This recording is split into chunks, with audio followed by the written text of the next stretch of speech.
anytime, anywhere. Access inspiration that never switches off. Stuck in traffic? Elevate your mood and own the moment. Just looking busy? Make every second count. Tap into Kingdom content instead.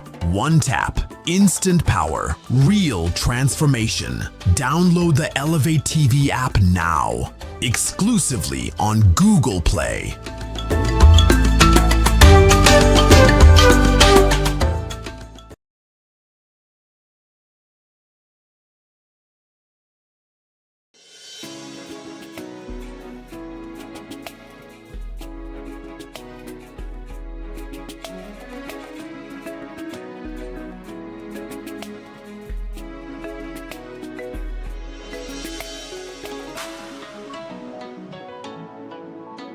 Elevate TV, advancing Kingdom lifestyle.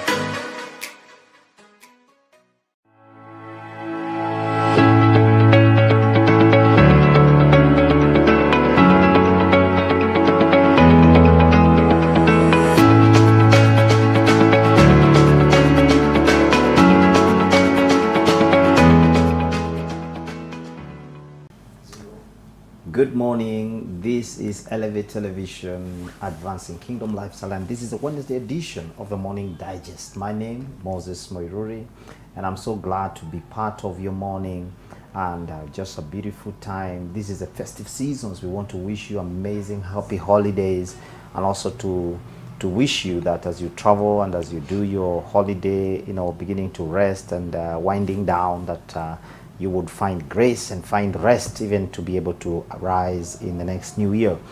But today we have an amazing discussion, and this looks like we're also winding down. So I have a wonderful guest today. We'll be talking about words and how we can use our words well, and how words can become inspiring conversations wherever we are.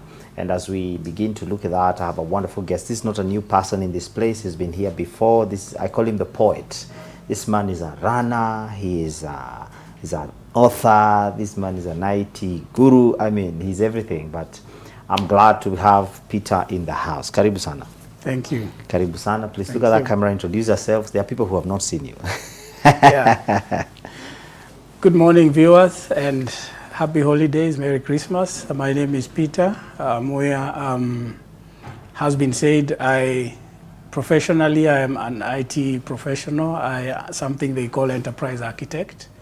I work for an international non-profit where we fight extreme poverty through innovation and entrepreneurship. Other than that, I am a recreational runner, and that means I run for fun, not for prizes or trophies. We call it street suffering. But also I'm an author. I've written a couple of books, I think 7 now. My latest book, which I'll talk a little bit later, is called The Contender. I'm also a poet, so I do write poetry and also speak them. Amen. And hopefully we'll share some of them in the show. Amazing. Thank you. Amazing. When you introduce yourself, you make us feel very, very, very far. Some of us who don't run, Yeah. We forgot running. We need to go back to the tracks. Yeah. And it's not too late. Not too late. Yeah. I tell you, the discipline. Wow. Yeah. I know. We always start in the middle of the year somewhere. We drift away. I don't know why. And you need to help us with that discipline area, that we can be able to, like I was telling you off camera. I stopped along the way. Yeah. So in this year, so I need to go back. Yeah. And start running again, because wow. Body, it's not easy. The body does not allow you some things, some luxuries. But I think it's amazing just to see you, and you have a very good body shape. I think your running has kept you very fit. Hey, people! I tell you, people like you are the ones we want in this country. We're talking about words that shape conversations. In fact, our word is shaping words, inspiring conversations. And I think one of the greatest things we must learn, and every individual actually has to teach themselves, is how to use words. Because when I did my communications class, they used to say, you can say the same things 5 times, but you will evoke different emotions. That's right. You evoke, I mean, you can say the same thing, but what you, the end product is the tone, you know, and how you, the way you do it and how you say it. And so we are talking about words and how we can inspire our conversations, how we can change our words. And today we'll be using words in poetry, we'll be using words in writing. So we are going to be dealing with words today. And just for a beginning, I want you to just give it a beginning about words. What you would say about words before I say what I want to say. Okay. When I consider words, you know, by the basic definition of words, they're just a collection of text. Yes. Yeah, an arrangement of text to create a sentence, a paragraph, you know, an article, a document, a poem. Yeah, so in and of themselves, they are just text, you know, an arrangement of text to communicate something. But somebody has to read them, interpret, and make meaning out of that. And that's where it's interesting, and that's what you are saying, different emotions. Yeah. So you might find how you interact with a text might not be the same as how I do, because we have our own biases. We come, like, for example, if I get a book and read, or I listen to you speak, there's how I'm processing what you're saying. Yeah. And, you know, based on where I'm coming from, I interpret that to mean something. So listening to you, me listening to you, or somebody else listening to you might evoke different responses based on how I have understood or have chosen to take in the words that have come forth. So words, as I say, I think I would, you know, stress here is that in and of themselves, you know, they are static. Okay. But they only get a form and meaning and life based on those who interact with them. The ones who just choose to use them. Yeah. Talk about words that build, words that destroy, words that, and you know, scriptures are full of that we should be builders, you know. But words that build, words that destroy, and I want you to find not an example, an encounter you've had where you've seen words destroy or build. There are many examples I could share, but when I think of myself, I like using my own life for those kind of situations. I have noted that. Most of your examples are yours. So when I was young, probably preteen and the like, I liked to draw. Okay. And perhaps that's what inspired me to become a digital architect, somebody who designs systems using expressions of diagrams and schematics just to present concepts. And so I would have concepts that I would draw, but I didn't have drawing material. Wow. So I would use charcoal on a concrete cement and draw ideas that were flowing in my head. But that was considered littering or defacing the compound. You're actually littering, yes. Yeah, you are defacing, and I was told that. You know, people who are close to me told me that, you know, why are you defacing, or why are you dirtifying this place? Yeah. And I think a comment came like, you know, this is something that, you know, boys younger than you should be doing. Are you growing up or growing down? So you see now, those are not very pleasant words for me. I thought I had done a good job. Yeah, so you see, words were spoken, they came forth, and for me, they felt like, you know, they have not appreciated the effort that are put in place, but also there is a direct attack on the person, me, based on, I'm just a person trying to express their thoughts, but that has kind of, you know, being attacked. And instead of being downcast and instead of feeling bad about it, I became defiant and said, You have said that, but I'm going to show you that what I'm doing is not childish. Yes. Amazing. You are a different kind of a breed, eh? And you know, that talks about how we can destroy someone, build someone. You know, I've had stories where somebody said, you know, somebody told them something that shifted their entire life, you know. And I've come across people who said, you know, and you know, this doesn't, there's no strength in it. I mean, you can't say you are stronger. It depends on who the person is and what kind of growing you have had, so that you can be able to either defy like you did or succumb, you know. And there are people who have succumbed to them. And you know, one of the greatest things you learn when, you know, counselors, I have a friend who is a counselor, and one of the things they tell me is that most of the things they handle are word-based, the problems of people. Yes.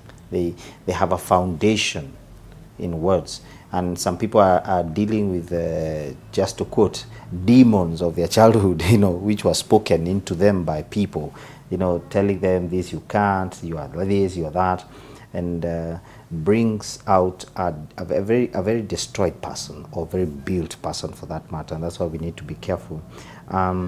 You're a creative, you write books, you draw. How about using how do ideas form, then you bring them out? You know, I'd really like to know how you operate to that one. You know, you are drawing them in charcoal, now you're putting them in books. How do your ideas come up? How do you build ideas into stories? Good question, and I think you're not the first to ask that question. The truth is, I mean, the simple answer is that I don't have a formula for formation of words. Yeah, that's the simple answer. The bigger answer, or the long winding answer, is that when I go out and just, you know, engage with life, maybe I'm driving, maybe I'm running, maybe I'm at work, or maybe I'm in church listening to a sermon. Sometimes something could be spoken and ideas start forming. Wow. Let's say a poetic expression about a point maybe the speaker of the day dropped, that my spirit picked and latched onto that. Wow. And I start forming something around it, you know, in my head. And then I would go ruminate over that and start developing into a concept. Yeah. So there are different scenarios, and you know, just everyday life brings itself opportunities for me to create. Wow. Yeah, it's not like something alien out there. I'm just, you know, interacting with life. I could be out running and I'm feeling pain, and then out of that pain, ideas start forming. Like I'll tell you, this book, I wrote it when I was walking. Wow. Yeah, I think it must have been either before COVID or during COVID. Yeah, so I took a walk out of my house and I was just, you know, reflecting on life and everything, and I started thinking of how do I put a next right, I mean a next title. And, you know, in the course of walking, you know, I looked back at my life and realized I have gone through so many challenges in life. I have contended with life. Yeah. And somehow that's the way the title, The Contender, came. Wow. Yeah. Wow. You know, I like the way you say COVID. Yes. That's when you were writing this. That's when I started writing. I mean, that's when you started writing this. Yes. And gives it the benefit of time, the benefit of, if it is wine, we say it has taken its enough time to, you know, yeah, to refine and to make it fine. Now that you've said that, I want you to put your mind, I mean, just put in your mind and say about, today we have what we call technology. You're a tech Yes. guy. Technology, we have artificial intelligence where you're able to write books faster. Yeah, and they encourage you to do that, to write books faster and be able to do things faster.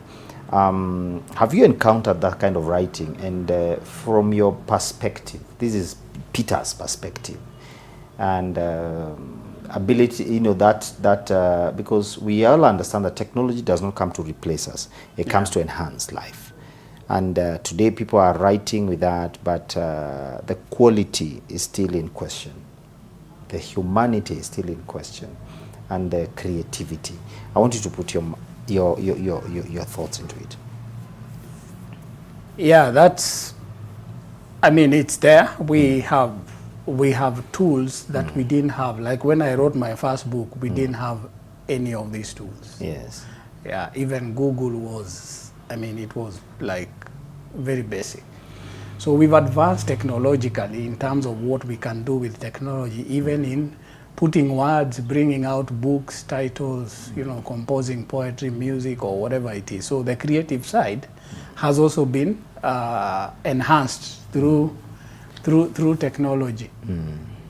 But the essence of us communicating is humans talking to other humans. Yeah. I think that's the basic. That's why we write. That's why we compose poetry. That's why David wrote music. He didn't write it. He didn't write it for animals or goats or. Yes, he didn't. He wrote for us to consume. Yes. So it's human to human communication. Yeah. Now, when we use a technology as an agent that we subcontract our creative completely, or outsource, let me not say subcontract, we outsource our creative aspects, then what that means is that we remove ourselves from the equation. And who is doing the communication in this case? So we lose our soul in the message. Because what is it that you, yourself, you want to communicate? So there is an opportunity for you to enhance or maybe clarify, do some things, or be aided by the technology. But what is your soul? What is it that you want to put in that text, or those words that you want to bring out? Amazing. Because I mean, I was looking at something somewhere, and my mind went wild, you know. I looked at what somebody was saying, I'm doing books now, I'm able to do books within 2-3 weeks, you know, and he's releasing them, and he wants us to buy. Okay, we'll buy them, but sometimes I feel it's not fair. It's me, that's me, not you. That's me. I feel sometimes it's not fair because I know the processes of writing. It takes time to go through materials, to go through those, you know, manuals and editing and all that. And once somebody has done all that, putting it into a machine is okay, because I think that then the humanity is not taken out. Because again, I think for me, this is my take, not anybody's else. I think it's learning how to use the machines, and especially prompts, knowing how to prompt, these machines so that you don't give them your life. Yeah, you know, somebody called it prompt engineering. Isn't it? Prompt engineering. Yeah. Well, that's done, and we were talking about thoughts, putting how you bring your thoughts and bring them out into books. Yeah. You know, are you the kind of guys that just keep quiet, you know, and hum through, you know, ideas? And it's true, because personally I like working with a scribbler. I always scribble notes, and sometimes I I'll just sit somewhere and a thought will come, I'll scribble it down and put it into some place, put it together, then I find it later it has formed into something, and I use that even to do some of the things I do. I want to go into your running. Okay.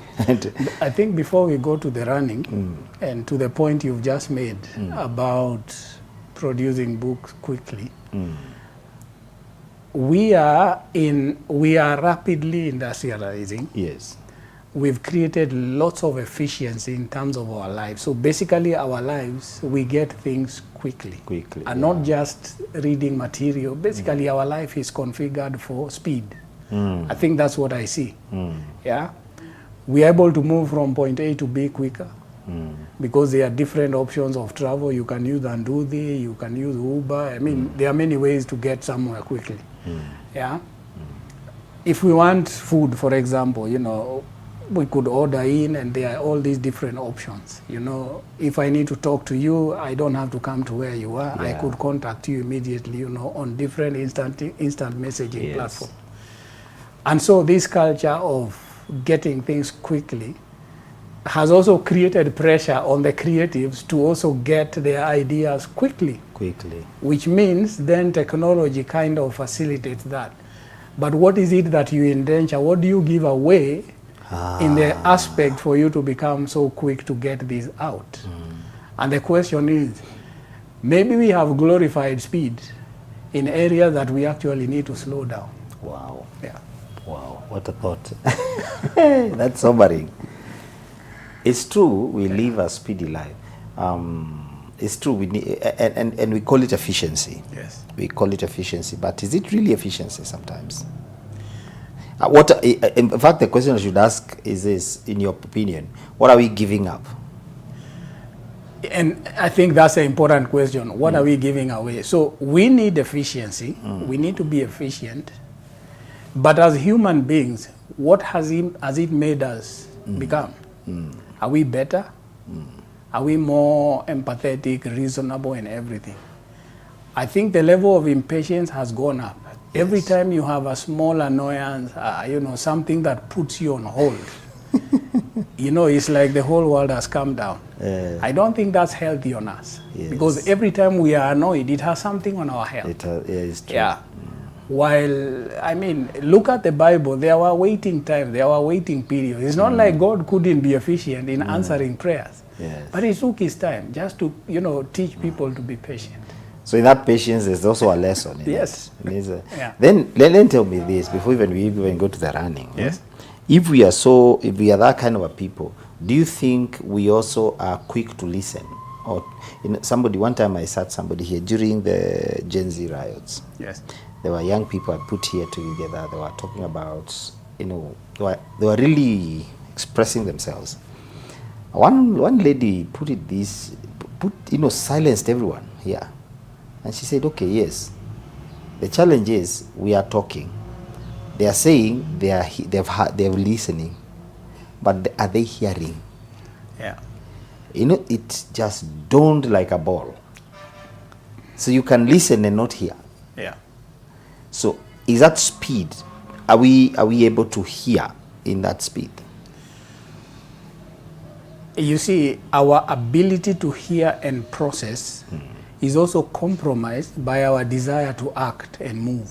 Ooh. Yeah.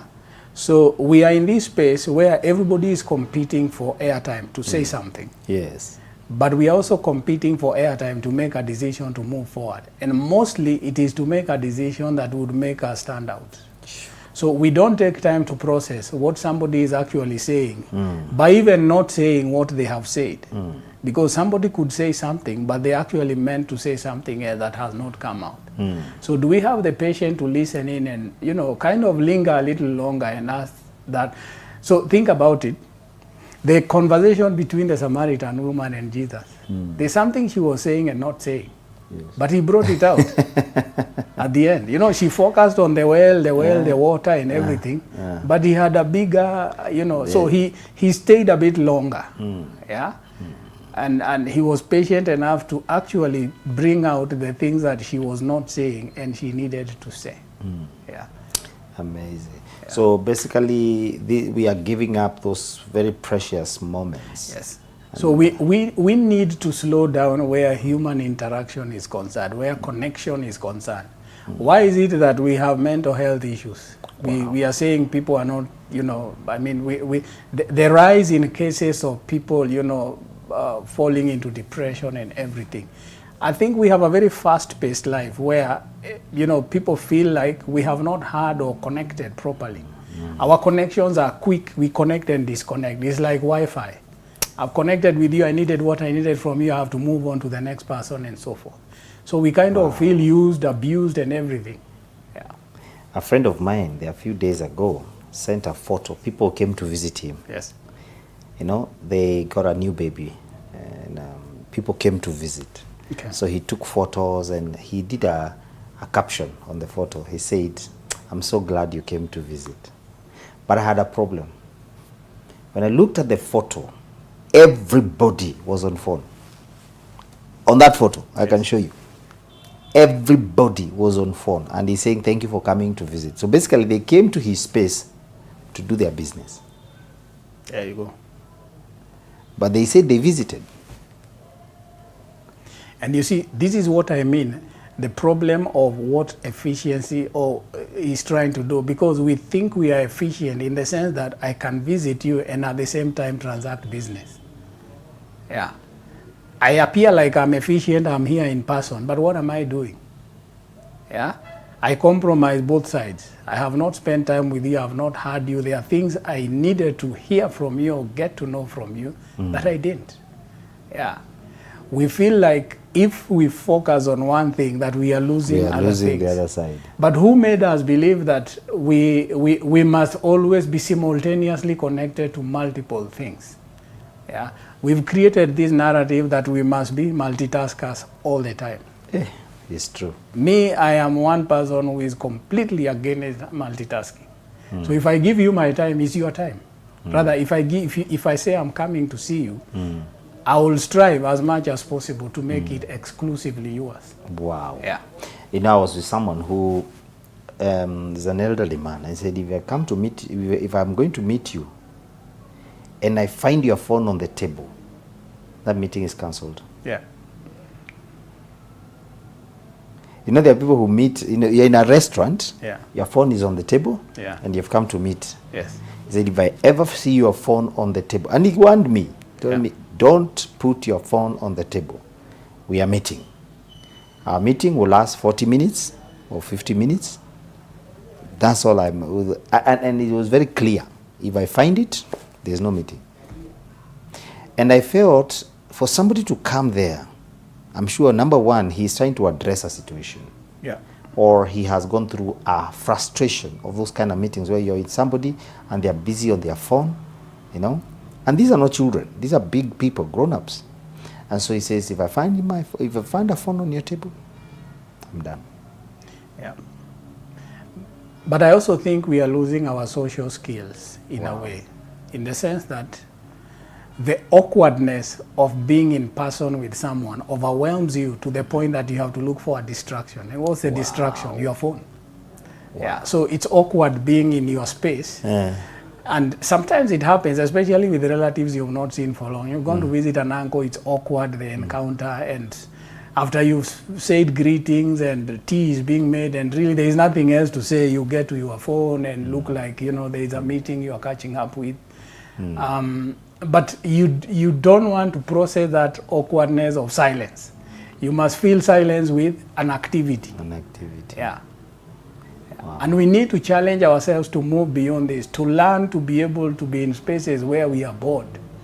Yeah. I mean, my daughter says at home she is bored, and we tell her boredom is good. It's very good for you. When you are bored is actually when you are the most creative person. Yeah.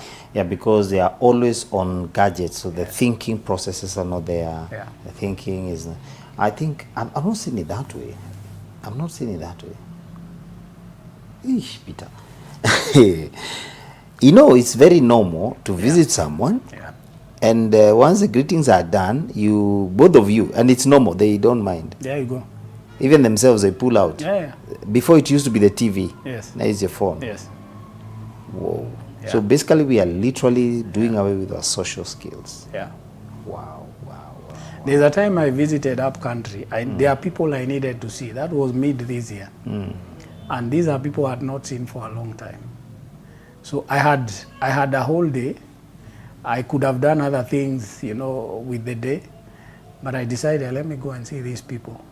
I think those meetings, because I visited 3 places like at ago, but each of those connections was very meaningful to me in the sense that there was no TV, there were no phones. You are with this person, you are connecting, you are listening to them. They tell you, you know, somebody has been unwell, they are recovering, they are explaining the journey through recovery. And you are listening the pain, you know, the whatever, the anxiety the family had to go through, and just soaking in that moment. You don't even have words of encouragement, but just for them to see you there, you know, for them it's and you're listening. It's very, exactly, and for them, giving them the space to express themselves is part of healing. Peter, we're going to come back. Our break is here now. But when we come back, we're going to be talking more about that, and then you're going to give us poems. Sure. See you after the break.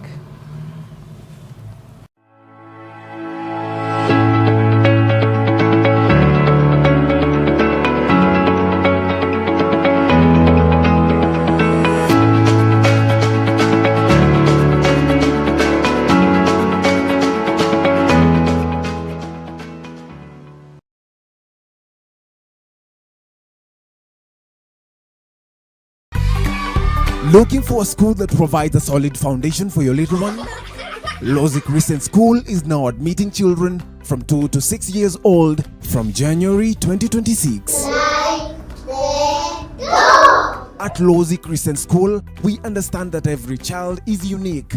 Our qualified and experienced teachers ensure that each child gets the personalized attention they need. Our beautiful classrooms are designed to stimulate learning and spark curiosity, offering a rich environment that caters to every child's developmental stage. And we provide balanced meals, snacks, and lunch to keep your little one healthy and energized throughout the day. With a Christian approach, we focus on the holistic growth of every child. Give your child the start of a strong start in life with a school that truly cares. Enroll today. Don't miss this opportunity to give your child the best start. Visit us off Kasarani Mweki Road or call us now at +254 758 396 110. 𝗪𝗠𝗥 Christian School, a foundation for the future.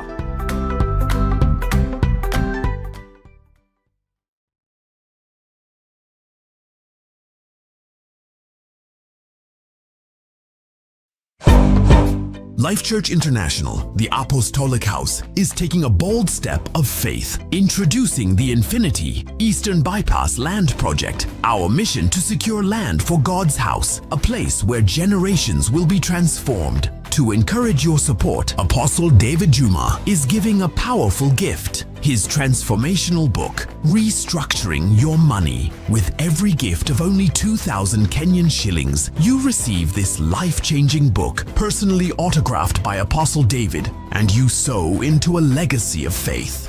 Partner with us, possess the land, build God's house. The time is now.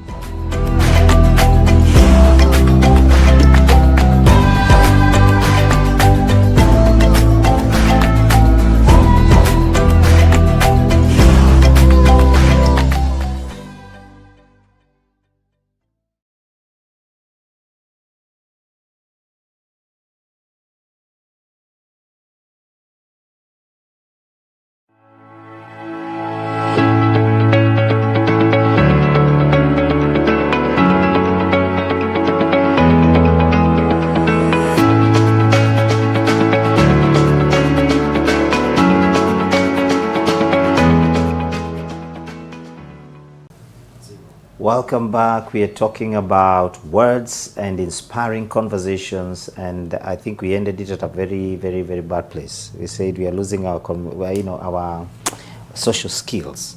There's somebody called the furniture lover is saying, "Hi, elder." I didn't know you are an elder. I call myself a modern elder. Yeah, a modern elder. Yeah. Yes. That's good. Yeah, let's keep conversing. Put your words. You put your words also online so that we can be able to walk and talk together and converse together. You said something that is very, very, very, very, very, very alarming, that we have lost social skills. People don't talk anymore. They would rather text. Do you know the other day I discovered my daughter was going for school. She was going back to school and she needed some shopping. You know, she texted. She texted the entire shopping list. I don't read texts oftenly, by the way. Mm-hmm. When I sit down and I would go through some text and that's it, I'll put my phone aside. So I didn't see the text.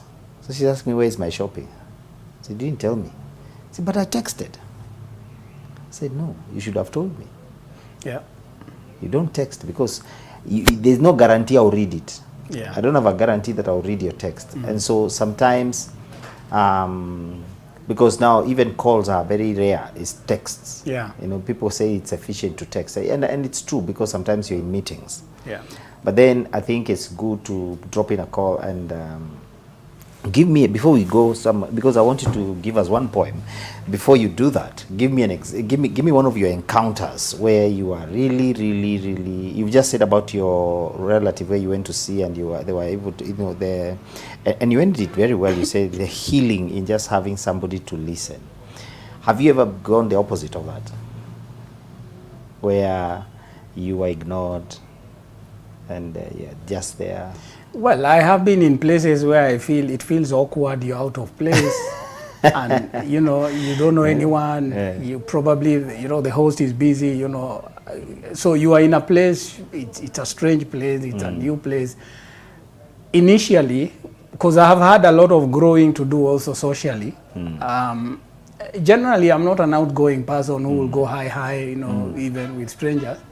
Yeah, so I go to a place and it's a new place. Probably the only person I know is the host, and the host is busy with their guests and everything. So you are somewhere, it's awkward, you're in a table, you don't know, you know, the people around you. And you feel like, where is this place I've gotten myself? And so you are looking for any excuse to leave quickly. Yeah? You're fidgeting. Yeah, you're fidgeting. You want to leave quickly, but because of the respect of the host, you kind of persevere painfully and stay there. Yeah. So the temptations in that time would be, of course, to retreat to your phone. Yeah? Yeah, it's true. Yeah. It's true. It's true. But, you know, over time, I have made a deliberate effort to reach out to the strangers. You say, well, we are all here because of our guest. I mean, our host. So let's make it happen. You know, what's your name? I'm so and so. This is, you know, who I am. I'm here. This is how I know this person. And you realize the other person was dying to get to connect with people they didn't know. They also open up, and somehow a conversation happened. So we are social beings, as much as we look like we are intimidated by this thing. So we just need somebody to make the first move. You know, one time I was somewhere, the same, called into a function by a host, and we are seated together at the same table with a lady. And so we are looking at each other. She's on her phone, going through. So I don't know what to do, because actually I had left even my phone in the car, because it was after church. So I don't handle my phone. So when we were seated there, all of a sudden she said something. I was really dying also to talk, because now I'm seated here. The host would come by, say, hey, have you been? And, you know, we'd have a few minutes, and she would go back to the other guests, because she's trying to make up for everyone. And she's still in the kitchen. But this lady there's something I had done, a piece of it I had done, so she was looking at it online. So she mentioned it, and she wanted me to see it. All of a sudden, I told her, I've done that. I'm the one who did that. She said, oh, really? And the conversation now began to build up. And I said, look at that. I mean, look at that. We really, and I don't know why we are afraid of strangers. They are human beings like that. They don't bite. I mean, the worst they could do is keep quiet. But at least you spoke. We spoke. Yeah. We need a poem, Peter. Yeah. Give us one. What will you give us today?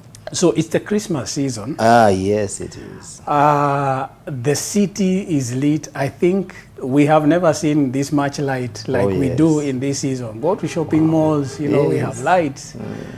We have decorations. In our homes, we have trees, we have decorations. So it's very lit. The city is beautiful. So this poem is called The Beauty of Christmas. Wow. Yeah. And it reflects what truly beauty looks like. I have to commend you. You wrote it in a very short time when I called you. No, it was there. It was there, okay. Yeah, it was there. Yeah. So this is, I have to make a disclaimer, this is your poem. This is Peter's poem. Yeah. So, The Beauty of Christmas. So look at that camera and get it on. Okay. I've spent a large part of the season dazzled by decorations, moments in time captured in ornaments, colors, and lights of every shape and size.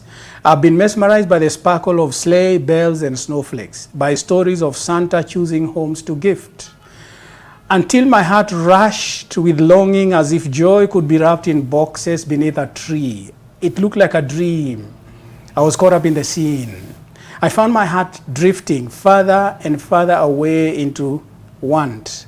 This is the story of my bent. I preferred seasons. This is not a conscious decision that I resolved to make. You see, colors are easier for me to consume. They are easily digested. They glitter, they shine, they distract. And I convinced myself they spoke the meaning of the season. So I stared, and I stared deeply into the festive glow, hoping that the pain around me would somehow let go, believing that costumes and customs would satisfy my soul. But I ended up empty. I ended up thirsty, longing for a drink. And once again I returned, crawling to your feet, broken, ashamed, desperate for relief. See, I've chased creation to its end, and I've found myself on my knees, begging for forgiveness while hoping you will not see me, because I know the truth about me. I know that I am protected, yet I'm complaining. I am provided for, yet I'm still wanting. I am forgiven, yet still feel guilty. You know me, the real me, the me that I've chased and fled from my entire life. The me that's afraid that if you are to cut me open with a knife, that disgust and darkness are the colors I would bleed. Yet that's a me you know. That's a me you love. That's a me you gave up heaven for. That's a me you took the cross for. So I give up. I give in, and I extend my broken color skin to touch the edge of your robe. For even just the fringes brings healing to my soul. You draw me, the firstborn among all creation. The bright and morning star tells me to look up, and I behold you in your beauty and majesty, and I am satisfied. My heart has found its rest.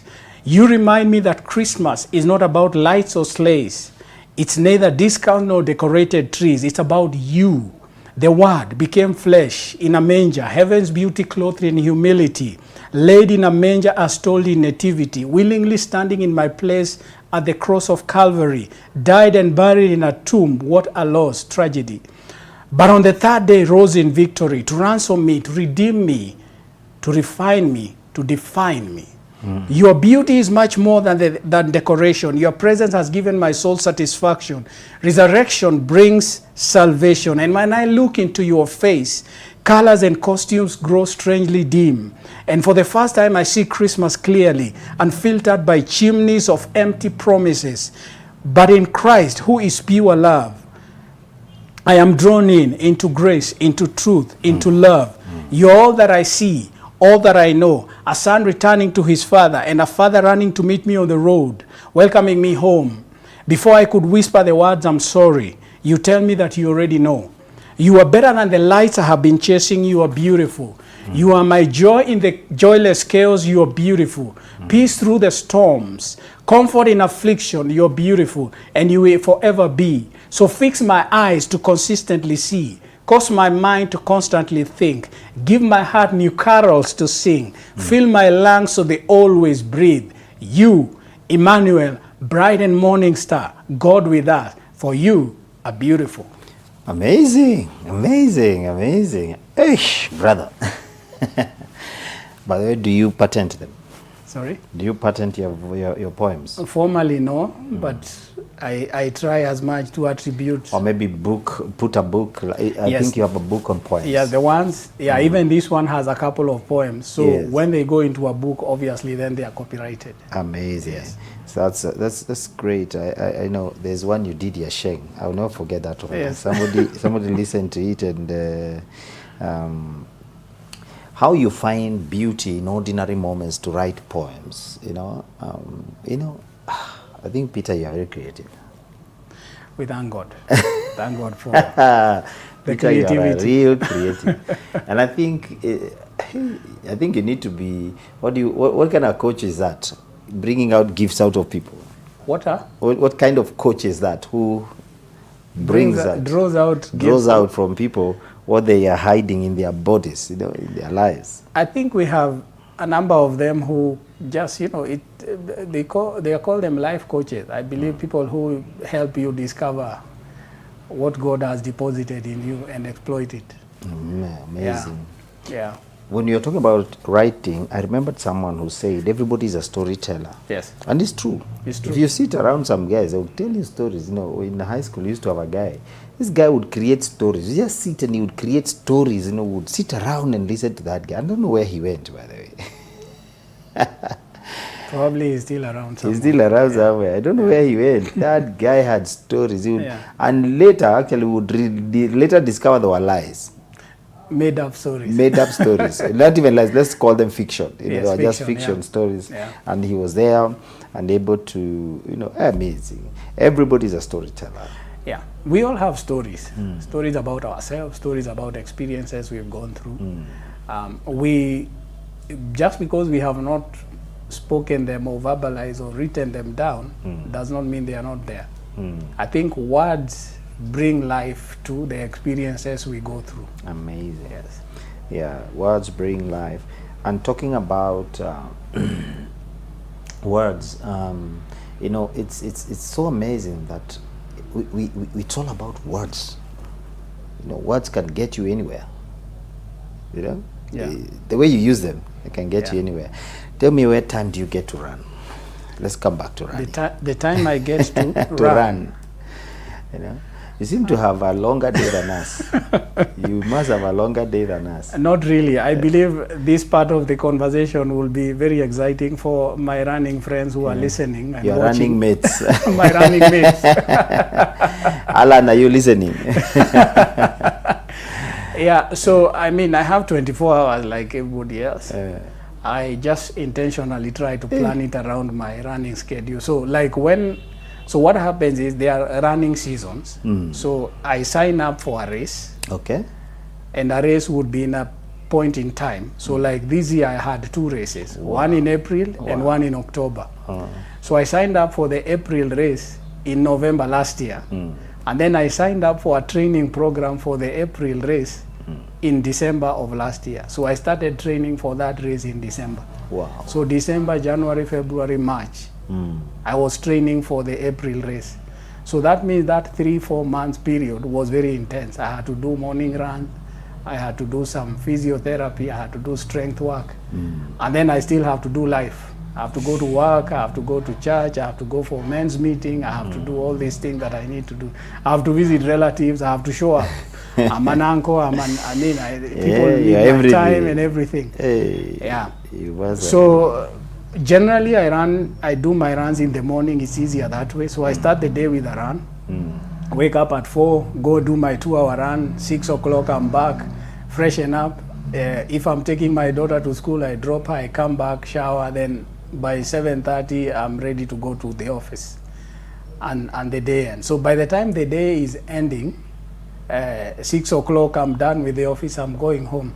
I'm completely tired because remember I already did 2 hours of running in the morning and 8 hours of work. So completely, you know, so I have really nothing else to do other than catch up maybe with family for another hour or so.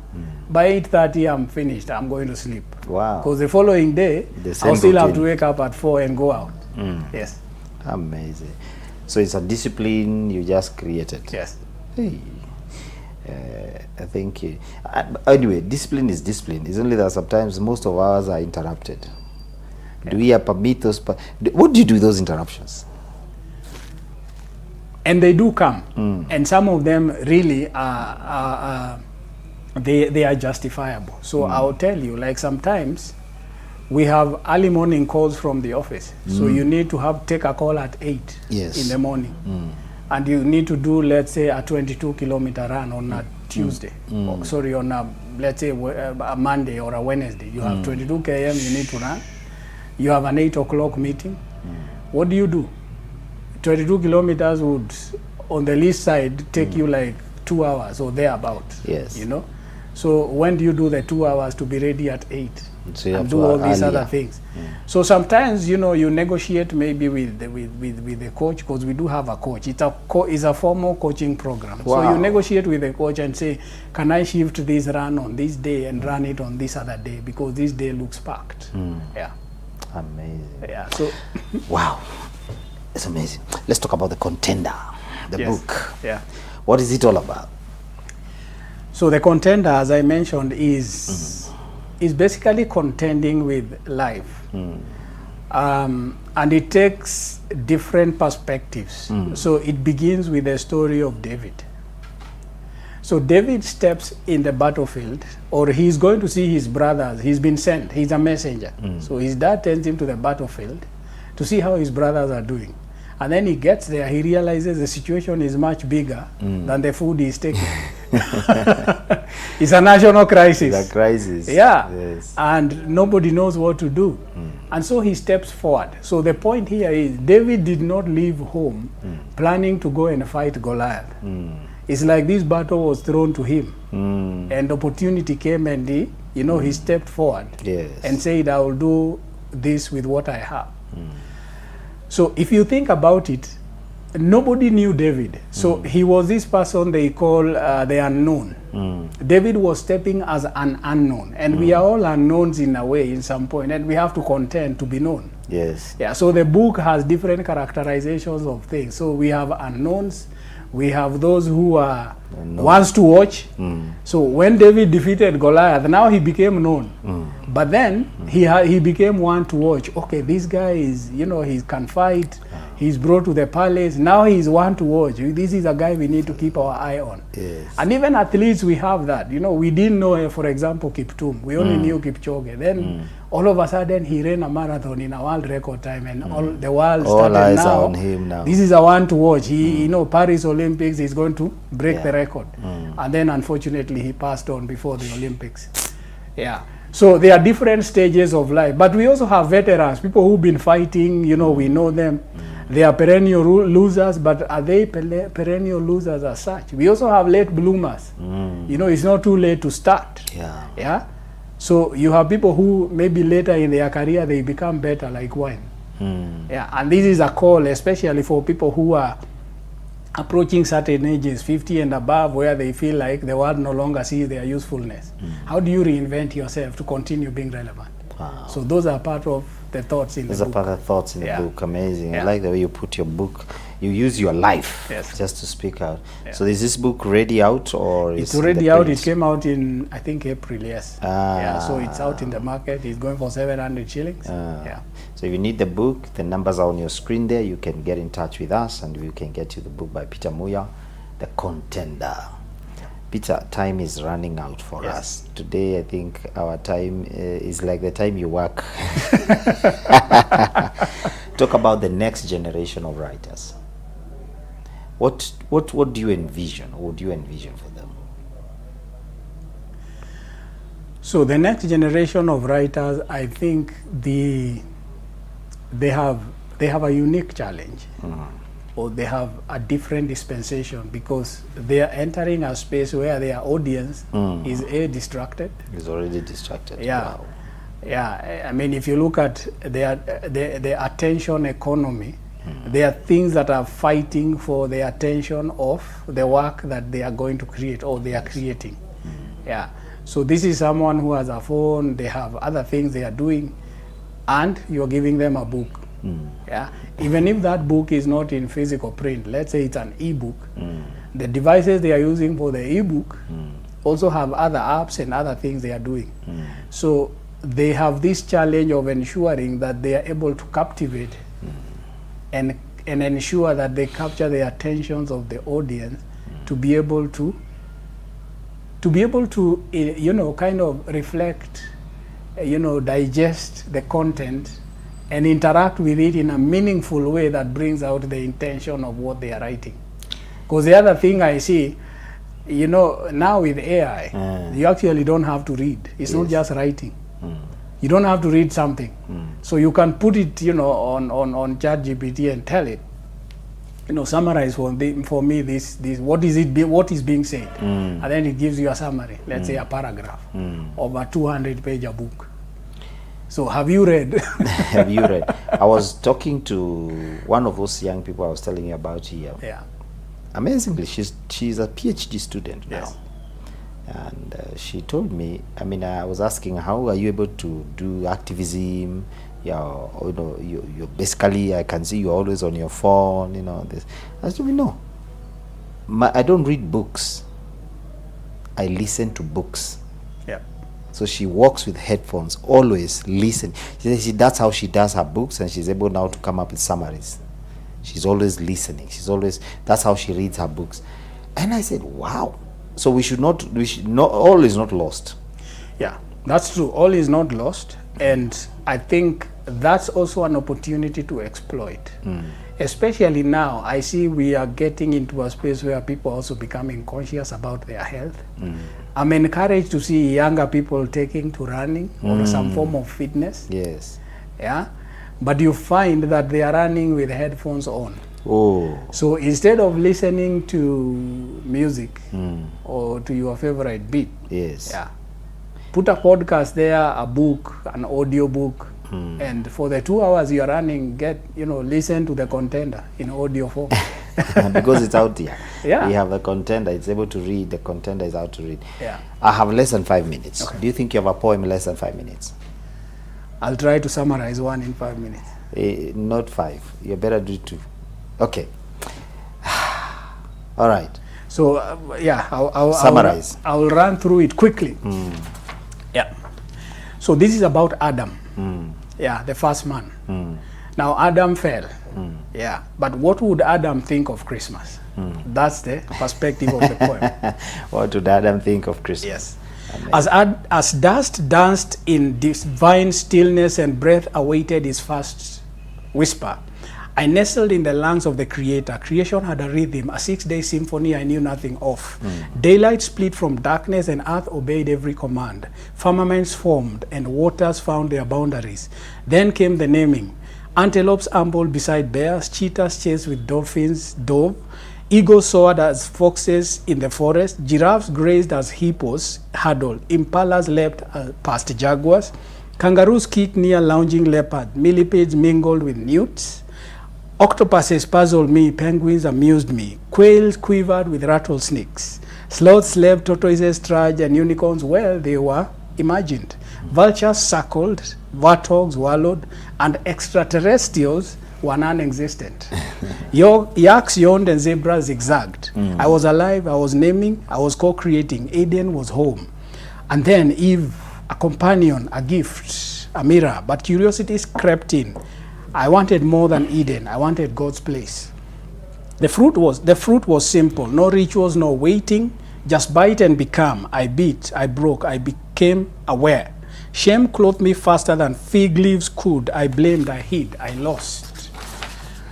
From a 0 to 0 I fell. God still came, but I ran. I, the son of dust, tried to ascend and fell into mortality. My home became haunted by jealousy, murder, and grief. What a tragedy. My story became a cautionary tale. But then Christmas, another man entered the garden, not Eden, but Gethsemane. He didn't grasp for godhood. He was God and chose manhood. He didn't bite the forbidden fruit. He was the bread of life. 2 men formed by God. I reached heaven. He reached for me. He reversed my story. Started as a baby, faced pharaohs and Pharisees without needing to prove anything. He bore the marks of love. I bore marks of labor. Where I tried to be God, he became man. Where I ruined Eden, he restored it. So this Christmas, remember, I was already a masterpiece.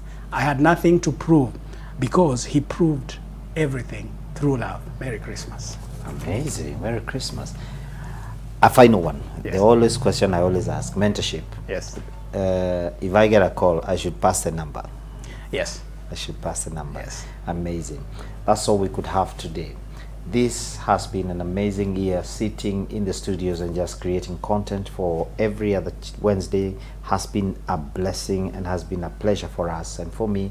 And I want to wish you a Merry Christmas at this time and enjoy your holidays. Keep it, don't overdo it. Just do the right things and be careful with your life, your driving, and your family, wherever you go. But remember this season is about the Lord Jesus Christ. And what you do with it, remember, you should always ask, what would Jesus do? That's the best thing you can do. Celebrating Jesus at such a time and in making Jesus known to others is the greatest thing you can do at such a time. I want to wish you a happy holiday and a blessed, amazing 2026. God bless you.